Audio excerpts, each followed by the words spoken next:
Hello everyone, welcome to online study point. आज है 18 अक्टूबर और आज के इस वीडियो में हम 17 और 18 अक्टूबर के इम्पोर्टेंट करंट अफेयर को कवर करने वाले हैं, क्योंकि कल के करंट अफेयर की क्लास नहीं हो पाई थी। तो यदि आप लोगों को इस वीडियो की पीडीएफ चाहिए तो आप हमारे इस मोबाइल एप्लीकेशन को इंस्टॉल कर सकते हैं, लिंक डिस्क्रिप्शन बॉक्स में दी हुई है। इसके अलावा world geography plus Indian geography एकदम बेसिक से कवर कराई जा रही है। इस कोर्स को आप परचेस कर सकते हैं, मेरे द्वारा ही पढ़ाया जा रहा है। 149 इसका प्राइस रखा गया है। कुछ हम क्विक रिवीजन कर लेते हैं जो कि ऑलरेडी हमने कल डिस्कस कर रखा था।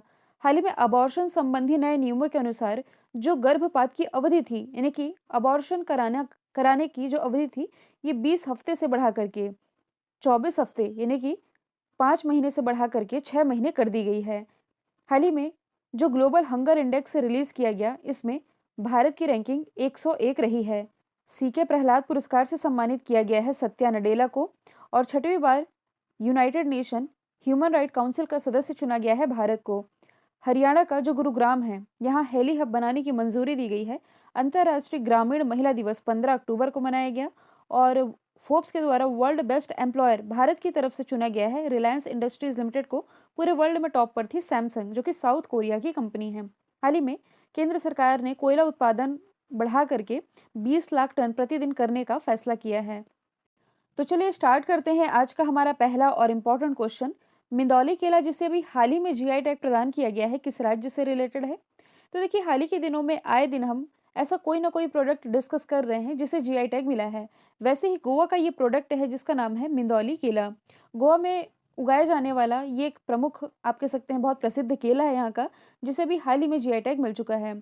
अब देखिए, किसी भी प्रोडक्ट को यदि जीआई टैग मिलता है तो ये कितने साल के लिए वैलिड रहता है? 10 साल के लिए। और यदि किसी प्रोडक्ट को जीआई टैग मिल जाता है तो इसके फायदे क्या होते हैं, ये मैंने आप लोगों को कई बार बताया है कि देखिए, उसे एक अंतर्राष्ट्रीय पहचान मिलती है, डिमांड बढ़ जाती है, और डिमांड बढ़ेगी तो ऑब्वियस है कि इसका उत्पादन भी बढ़ेगा, लोगों को रोजगार मिलेगा। तो जीआई टैग जो कि हाल ही में गोवा के इस प्रोडक्ट को प्रदान किया गया है। हालांकि गोवा के दो और प्रोडक्ट हैं, एक तो है खाजा, दूसरी है हरिमल मिर्च। इसे भी कुछ समय पहले ही जीआई टैग प्रदान किया गया था। यदि हम बात करें गोवा की, जो कि क्षेत्रफल की दृष्टि से भारत का सबसे छोटा राज्य है, महाराष्ट्र के जस्ट नीचे ये छोटा सा राज्य है गोवा। इसकी राजधानी है पणजी, जो कि मांडवी नदी के किनारे बसी हुई है। इसके जो मुख्यमंत्री है ये है प्रमोद सावंत, राज्यपाल है पी.एस. श्रीधरन पिल्लई।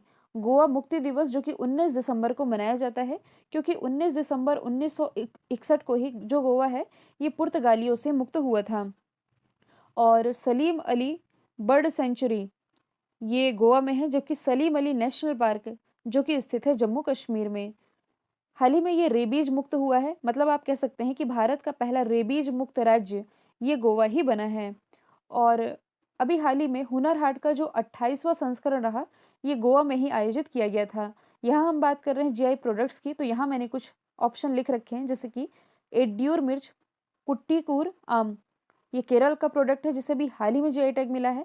वैसे ही मणिपुर का काला चावल, तमिलनाडु का डिंडीकुला ताला का डांगी साड़ी, पंचतीर्थम प्रसाद, ये 3 तो पुराने हो गए, लास्ट ईयर के हो गए।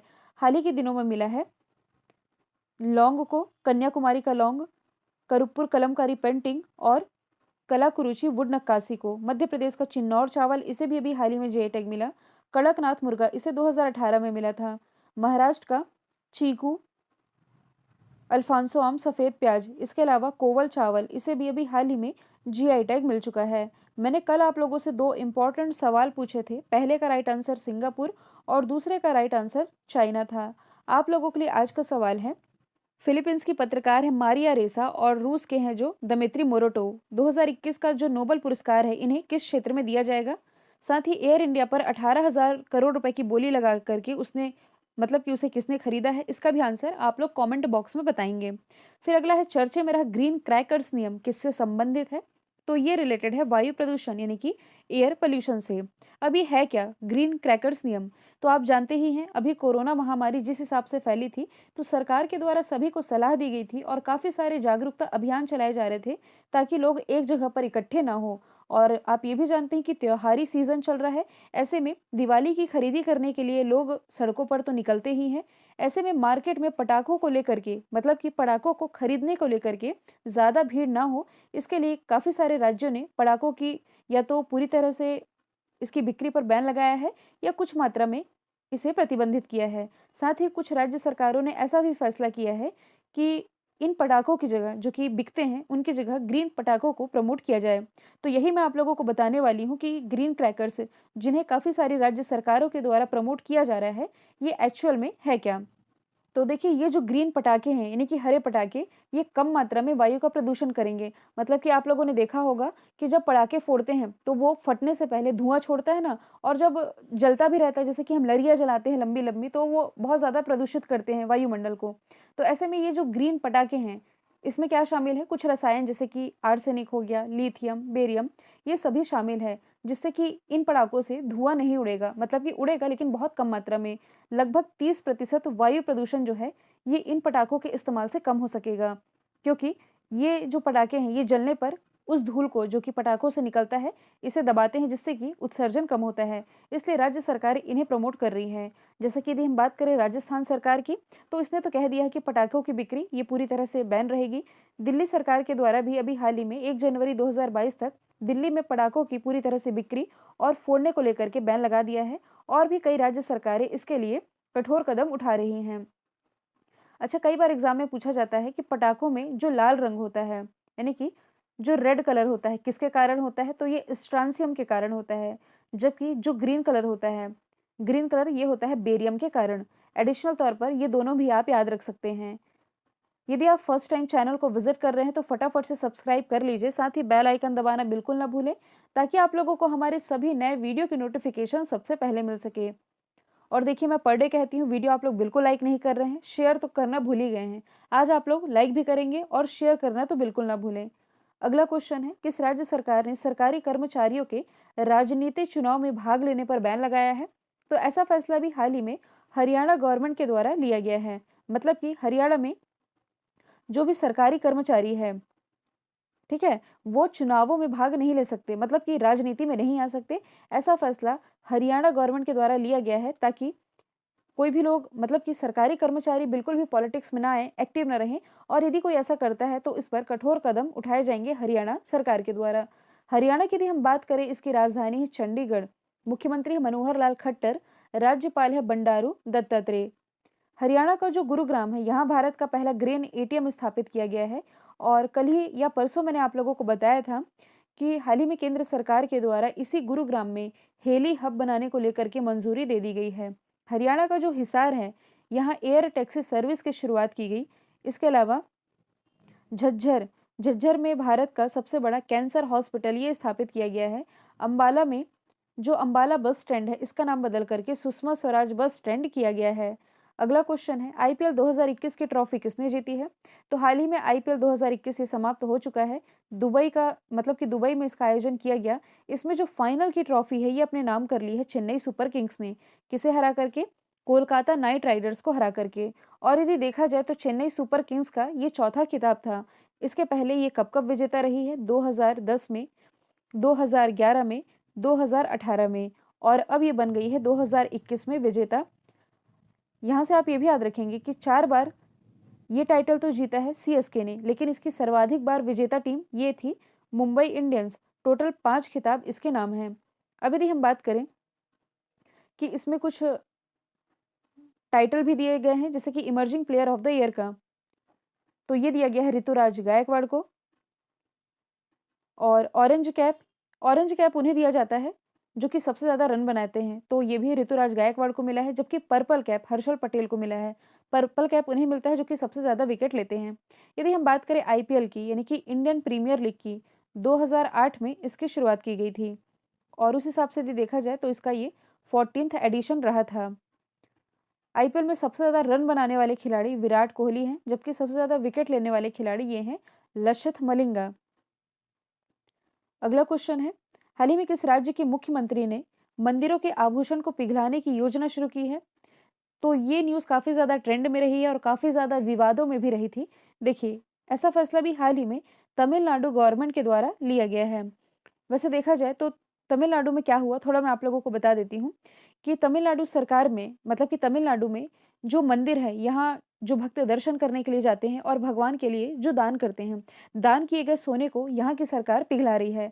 मतलब कि जो टारगेट रखा गया था, उस टारगेट का लगभग 25% हिस्सा ये पहले ही पिघला चुकी है। और यदि देखा जाए तो इतनी बड़ी मात्रा में, मतलब कि 500 किलोग्राम से अधिक सोना ये अभी तक पिघलाया जा चुका है। यहाँ के जो महाधिवक्ता है इन्होंने ये बताया है कि अभी तक 500 किलोग्राम सोना ये तो पिघलाया जा चुका है और इसे बैंकों में जमा करके राज्य सरकार ने इससे, मतलब कि बैंक के जरिए 11 करोड़ रुपए ये कमा लिए हैं। अभी विवादों में इसलिए रहा है कि हिंदुओं का जो मंदिर है, मतलब कि यदि देखा जाए तो तमिलनाडु में 36,000 से अधिक मंदिर हैं और तमिलनाडु सरकार इन मंदिरों के करीब 2,000 किलोग्राम सोने के जो आभूषण हैं इसे 24 कैरेट के शुद्ध सोने में पिघला करके बैंकों को जमा कर रही है और इससे कह सकते हैं आप कि पैसा कमा रही है। और ये काफी ज्यादा विवादों में भी रहा था कि सरकार ऐसा क्यों कर रही है, क्या हिंदुओं के मंदिर को ही या हिंदुओं के धर्म को ही टारगेट किया जा रहा है। खैर, ऐसा फैसला तमिलनाडु गवर्नमेंट ने किया है। तो आप मैप में देख सकते हैं तमिलनाडु की लोकेशन। इसकी कैपिटल है चेन्नई। चेन्नई में दुनिया का सबसे बड़ा स्कूटर कारखाना ये ओला के द्वारा स्थापित किया गया है। यहाँ के मुख्यमंत्री अभी हाल ही में एम के स्टालिन बनाए गए हैं। राज्यपाल के रूप में अभी हाल ही में आर एन रवि की नियुक्ति की गई है, क्योंकि अभी तक जो बनवारी लाल पुरोहित थे इन्होंने चार्ज संभाल लिया है पंजाब के राज्यपाल का। और तमिलनाडु से आप क्या रिलेट कर सकते हैं, तो देखिए तमिलनाडु के पास ये जो मन्नार की खाड़ी है, इसी मन्नार की खाड़ी में ऊर्जा द्वीप बनाएगा तमिलनाडु डेनमार्क के सहयोग से। जबकि ये जो पाक स्ट्रेट है, यहाँ भारत का पहला डुगोंग संरक्षण केंद्र ये स्थापित किया जाना है। तमिलनाडु का 38वां जिला अभी हाल ही में मयिलादुथुरई बना था। अगला क्वेश्चन है, किस संघ ने अपना पहला ग्रीन बॉन्ड जारी किया है, तो ये भी हाल ही में जारी किया गया है यूरोपीय यूनियन के द्वारा। अभी ग्रीन बॉन्ड ये है क्या, तो इसके बारे में हालांकि पहले भी मैंने आप लोगों को बताया है। कहने का मतलब है कि हरियाली को बढ़ावा देने के लिए, मतलब कि ग्रीनरी को बढ़ावा देने के लिए यहाँ जो फंड इकट्ठा किया जाएगा, फंड तो इकट्ठा होगा ही और उस फंड का उपयोग उन सदस्य देशों को भी किया जाएगा, जैसे कि यूरोपीय यूनियन है, इसके टोटल 27 मेंबर कंट्री हैं। तो 27 मेंबर कंट्री में इस धन का इस्तेमाल किया जाएगा, जिसका उपयोग ऊर्जा के लिए, प्रकृति संरक्षण और परिवहन आदि में किए जाएंगे। मतलब कि पूरी तरह से ग्रीन एनर्जी के लिए इस पैसे का इस्तेमाल होना है और यही जारी किया गया है यूरोपीय यूनियन के द्वारा। तो यदि आप यूरोप मैप में देखेंगे तो ये है यूरोपीय यूनियन। मतलब कि देखिए, मैंने आप लोगों को पहले भी बताया था कि यूरोपीय यूनियन में पहले 28 कंट्रीज हुआ करती थी, लेकिन ये जो आप देख रहे हैं ना ब्रिटेन, ये इससे एग्जिट हो गया। मतलब कि अब इसमें देखा जाए तो टोटल 27 मेंबर कंट्रीज हैं। Sweden, Finland, Poland, Germany, France, Spain, Denmark, यहाँ 3 Baltic countries, Estonia, Latvia, Lithuania. फिर बाकी कंट्रीज देखिए नाम उतने याद रखने जरूरी नहीं है, बस मैंने मैप के थ्रू बता दिया है। अगला क्वेश्चन है, भारतीय बैंक संघ यानी कि इंडियन बैंक एसोसिएशन के अध्यक्ष कौन बने हैं, तो हाल ही में जो अतुल कुमार गोयल हैं इनकी नियुक्ति आईबीए के अध्यक्ष के रूप में कर दी गई है। यदि हम बात करें इंडियन बैंक एसोसिएशन की, स्थापना 26 सितंबर 1946 में हुई। हेडक्वार्टर मुंबई महाराष्ट्र में स्थित है। कल मैंने आप लोगों को बताया था अरविंद कृष्णा के बारे में, जो कि आईबीएम के अध्यक्ष हैं, यानी कि आईबीएम के सीईओ बनने वाले ये पहले भारतीय बने थे। यदि हम बात करें इकबाल सिंह पुरा की, तो ये भी हाल ही में अंतर्राष्ट्रीय नहीं, राष्ट्रीय अल्पसंख्यक आयोग के अध्यक्ष बनाए गए हैं। प्रियांक कुनगो, तो कल मैंने बताया था ये बाल संरक्षण आयोग के दोबारा से अध्यक्ष बन गए हैं। अगला क्वेश्चन है, मिस अर्थ इंडिया 2021 का खिताब किसने जीता है, तो ये जीत लिया है रश्मि माधुरी ने, मिस इंडिया 2021 का खिताब। और इसी के साथ ब्यूटी विथ रिस्पॉन्सिबिलिटी 2021 का खिताब ये जीता हिमाचल प्रदेश की वंशिका परमार ने। यहाँ हम डिस्कस कर रहे हैं Miss Earth 2021, Miss Earth India 2021, तो रश्मि माथुरी जो कि बेंगलोर से बिलोंग करती हैं। यदि हम बात करें मानसा वाराणसी की, तो मिस इंडिया 2021 का खिताब मानसा वाराणसी ने, 2020 का, 2019 का सुमन राव ने जीता था। और अभी हाल ही में जो मिस वर्ल्ड अमेरिका है, मिस वर्ल्ड अमेरिका का खिताब जीतने वाली पहली भारतीय श्री सैनी बनाई गई। T20 के सभी फॉर्मेट के 300 मैचों में कप्तानी करने वाले दुनिया के पहले खिलाड़ी कौन बने हैं, तो ये बन गए हैं MS धोनी। मतलब कि 300 मैचों में इन्होंने कप्तानी की है T20 के सभी फॉर्मेट में। इसी के साथ ये उपलब्धि हासिल करने वाले ये दुनिया के पहले व्यक्ति बन गए हैं। वैसे यदि देखा जाए तो IPL से सबसे ज्यादा कमाई करने वाले भी महेंद्र सिंह धोनी ही हैं। चेन्नई सुपर किंग के ये कैप्टन है और चेन्नई सुपर किंग ने अपना चौथा टाइटल अपने नाम किया है। ये तो मैंने आप लोगों को बता ही दिया। यदि हम बात करें विराट कोहली की, तो इंस्टाग्राम पर सबसे ज़्यादा फॉलोअर वाले ये एशिया के पहले व्यक्ति हैं। 150 मिलियन से अधिक इनके फॉलोअर हैं। पूरे वर्ल्ड में ये चौथे स्थान पर है। हाल ही में इन्होंने आईपीएल से कप्तानी छोड़ने का फैसला कर लिया है। रोहित शर्मा की यदि हम बात करें तो आईपीएल में एक ही टीम के खिलाफ 1000 रन बनाने वाले ये पहले खिलाड़ी हैं। जसप्रीत बुमराह ये 2020 में सबसे ज़्यादा कमाई करने वाले खिलाड़ी रहे थे। कमाई के मामले में इन्होंने विराट कोहली को भी पीछे छोड़ दिया था। अगला क्वेश्चन है, हाल ही में एक किताब है, किताब का नाम यहाँ गलत टाइप हुआ है, इसे मैं पीडीएफ में मॉडिफाई करूंगी। किताब का नाम है द नटमक्स कर्स। ये किताब किसने लिखी है? तो इस किताब के राइटर हैं दिग्गज राइटर अमिताभ घोष। देखिए, हम आए दिन इंपॉर्टेंट बुक्स एंड ऑथर ये तो डिस्कस करते हैं, लेकिन सभी इंपॉर्टेंट नहीं होते। ऐसे कोई राइटर जिनका नाम काफ़ी ज़्यादा चर्चे में रहता है या उन्हें कोई अवार्ड मिला होता है, ऐसे राइटर से रिलेटेड बुक्स एग्जाम में पूछी जाती हैं। जैसे कि यदि हम बात करें अमिताभ घोष की, जिन्होंने इस किताब को लिखा है, तो भारत में जो साहित्य जगत का सर्वोच्च अवार्ड माना जाता है, दैट इज़ ज्ञानपीठ अवार्ड। तो इन्हें ज्ञानपीठ अवार्ड से भी सम्मानित किया जा चुका है। जो 54th ज्ञानपीठ अवार्ड था 2018 का, ये अमिताभ घोष ने ही जीता था। और आप ये भी रिलेट कर सकते हैं कि इंग्लिश के क्षेत्र में ये अवार्ड पाने वाले ये पहले व्यक्ति भी हैं। अरुंधति भट्टाचार्य की यदि हम बात करें तो 1997 में गॉड ऑफ स्मॉल थिंग्स के लिए इन्हें रैमन मैग्सेसे अवार्ड से सम्मानित किया जा चुका है। चेतन भगत की हम बात करें तो वन अरेंज्ड मर्डर हाल ही के दिनों में इनके द्वारा लिखी गई किताब है। अनुपम खेर की एक किताब है my life taught me unknowingly. अगला क्वेश्चन है, हाल ही में बीसीसीआई ने टीम इंडिया का अगला कोच नियुक्त करने की घोषणा की है। किसे नियुक्त किया जाएगा? तो देखिए, जो पूर्व भारतीय क्रिकेटर रहे थे राहुल द्रविड़, जिनकी इमेज आप देख पा रहे हैं, इनकी नियुक्ति बीसीसीआई के द्वारा कहाँ की जाएगी? टीम इंडिया के अगले कोच के नियुक्त के रूप में। अभी जो T20 वर्ल्ड कप होना है ना, इसी के बाद इनकी नियुक्ति होनी है और 2023 तक ये इसका पदभार संभालेंगे। ऐसी घोषणा बीसीसीआई के द्वारा की गई है। बीसीसीआई यानी कि board of control for cricket in India, 1928 में इसकी स्थापना हुई। हेडक्वार्टर मुंबई महाराष्ट्र में स्थित है, वानखेड़े स्टेडियम में। और इसके जो अध्यक्ष हैं ये है सौरव गांगुली। बीसीसीआई के 39वें क्रम के अध्यक्ष हैं और वाइस प्रेसिडेंट राजीव शुक्ला है। सेक्रेटरी हैं जय शाह, जो कि अमित शाह के बेटे हैं। अगला क्वेश्चन है, सैफ कप किसने जीता है? तो देखिए, सैफ कप ये फुटबॉल से रिलेटेड है, जो कि हाल ही में जीत लिया है अपने देश भारत ने। तो भारत ने फाइनल में किसे हराया है? भारत ने फाइनल में हराया नेपाल को। नेपाल जो कि पहली बार फाइनल में पहुंची थी, है ना? तो नेपाल को हराया और 8वीं बार भारत ने ये सैफ कप का खिताब अपने नाम कर लिया है। और देखिए, ये फुटबॉल से रिलेटेड टूर्नामेंट है। वैसे ही एक सुब्रतो कप आप लोगों ने सुना होगा। इसके बाद संतोष ट्रॉफी, ये दोनों भी फुटबॉल से ही रिलेटेड है। कुछ हम रैंडम रिवीजन कर लेते हैं। फिलीपींस की पत्रकार है मारिया रेसा और रशिया के जो दमित्री मुराटोव है, इन्हें नोबेल पीस प्राइज से सम्मानित किया जाएगा। एयर इंडिया पर 18,000 करोड़ रुपए की बोली लगा करके टाटा सन्स ने इसे खरीदा है। अजय वॉरियर एक्सरसाइज, जो कि भारत और ब्रिटेन के बीच आयोजित होता है। यूएई जो है ये क्षुद्र ग्रह पर यानी कि एस्टेरॉयड पर अपनी जांच भेजने की योजना बना रहा है और केंद्र के द्वारा 7 पीएम मित्र पार्क स्थापित करने को मंजूरी मिल चुकी है। मैंने कल आप लोगों से जो सवाल पूछा था, इसका राइट आंसर असम था। आप लोगों के लिए आज का सवाल है, कलमपुर कलमकारी पेंटिंग और कलाकुरुचि वुड नक्काशी को जीआई टैग मिला है, किस राज्य से रिलेटेड है? तो इसका आंसर आप लोग कमेंट बॉक्स में बताएंगे। वीडियो यदि पसंद आया है तो लाइक कीजिए, शेयर कीजिए, चैनल को सब्सक्राइब करना बिल्कुल ना भूलें। आज के लिए इतना ही। Thank you so much.